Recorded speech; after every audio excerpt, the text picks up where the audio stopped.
Brandon Marshall, ex-pro football player, used to be in sports media. He did a little bit of FS1. He was on First Thing First with Nick Wright and them.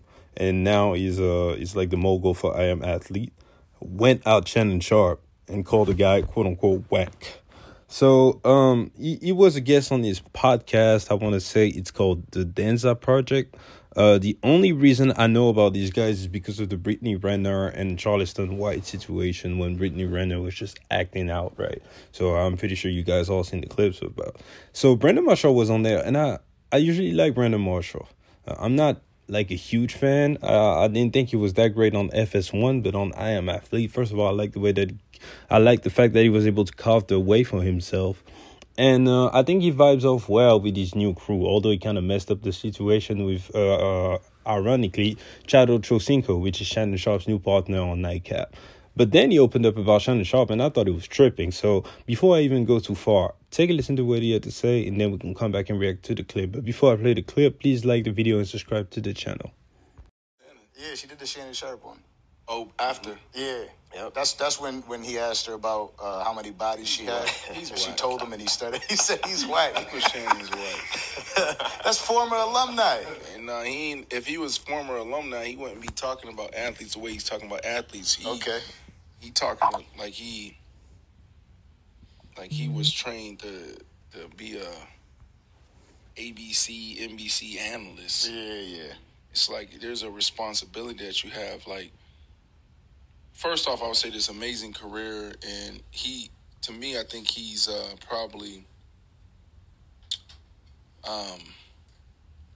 probably top 3 when it comes to personalities right now on television. Yep.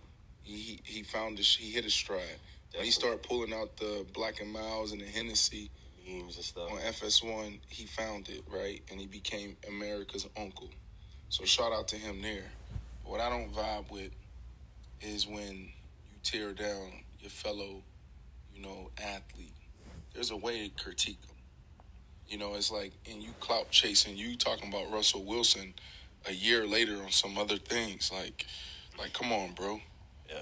You know what I mean? Like your platform's too big for you to go chase that.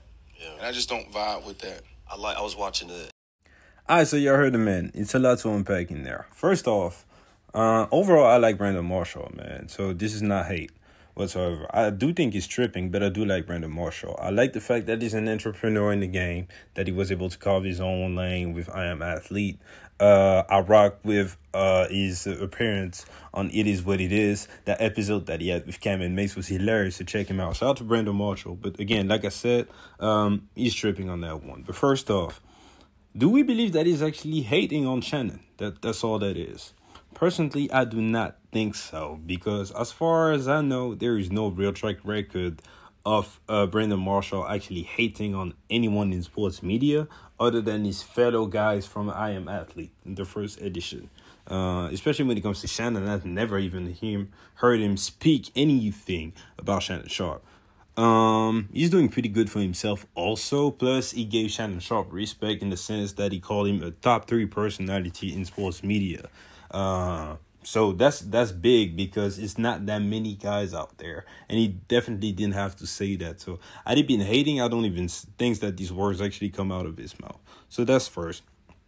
Second stuff that I thought of, I was like, is he maybe just salty because now Shannon Sharpe is doing better, or at least just as good as he used to do with Chad Ochocinco? Maybe. Who knows?